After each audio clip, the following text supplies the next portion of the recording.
السلام علیکم ګرانو مینوالو، امید لرم چې روغ جوړ به وئ او د ژوند په موضوع کې به عزتمندو نوی ویډیو کې درته هرکلی وایم. عزتمندو څو ورځې مخکې چې ډېره افسوسناکه دردناکه واقعه مخې ته راغلې وه چې د نوښار سره تعلق لرونکی یو سړي سره چې واده یې کړی و، د هغې نه بعد څو ورځې بعد ورنه بیا د کور نه د واده والا ښځه یعنې نوې تښتېدلې وه. آیا د نوي بارې کې مکمل تازه خبر مخې ته راغلی دی چې نوي د هلک بارې کې زمونږ سره اوسئ چې مکمل معلومات نه حاصل شي چې د نوي د خولې خبرې در باندې ټولې واورئ. ملګرو، ویډیو کتونه مخکې که تاسو زمونږ په چینل نوي وئ نو زمونږ چینل سره ضرور سبسکرایب کړئ چې زمونږ کومه نوې ویډیو راځي چې هغه تاسو ته زر تر زره دررسي، او د دې سره د ټالۍ نشانه مو ووایئ چې تاسو د تازه معلومات نه زر تر زره خبرېږئ. ملګرو، ډېره افسوسناکه دردناکه واقعه چې څو ورځې مخکې شوې وه چې د یو هلک نه د ناوې یعنې د واده والا ښځه چې کومه وه هغه تښتېدلې وه. د هغې نه بعد هغه سره یوسف جان انټرویو هم کړی و چې د هغې نه بعد هغه هلک بیا خودکشي وکړه او د پل نه ځان ښکته ګزار کړو چې د هغې نه بعد هغه وفات شو. هغه مور سره هم انټرویو شوې وه.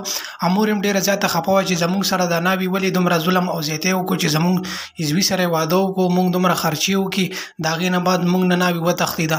د ناوې تازه خبر دا مخې ته شوی دی چې ناوې په یو سوات کې یو کس پسې تښتېدلې وه چې هغه یې خوښ او ناوې دا خبره کړې چې دا هلک چې کومه ده دا زما نه و خوښ، دا چونکې ما ته یې په دوکې باندې وکړو، ما ته یې د بل کس تصویر ښیلی و چې د هغې نه بعد چې ما زه ورسره راضي شوم چې زه به ورسره واده وکړم. چې د هغې نه بعد چې مونږ کله واده شو نو چې ما وکتل نو دا هلک دا بل رنګ کې و چې د هغې نه بعد دا زما بالکل هم نه و خوښ، خو د مجبوري د وجې او د وروڼو او د پلار د وجې ما ورسره څو ورځې تېرې کړي چې د هغې نه بعد چې دا په کور نه بهر ووتو نو هغې نه بعد زه کور نه لاړم او سوات کې زما یو ملګری و چې د هغه سره وتښتېدم او د هغه سره په خیر په خوشحالي باندې ژوند تېروم.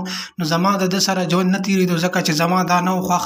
ملګرو، تاسو په ویډیو کې وکتل چې دا د نوي د خولې خبرې دي. ملګرو، نورو معلوماتي ویډیوګانو لپاره چینل ضرور سبسکرایب کړئ. ډېره مننه، شکریه. زموږ سره اوسئ د نورو معلوماتي ویډیوګانو لپاره.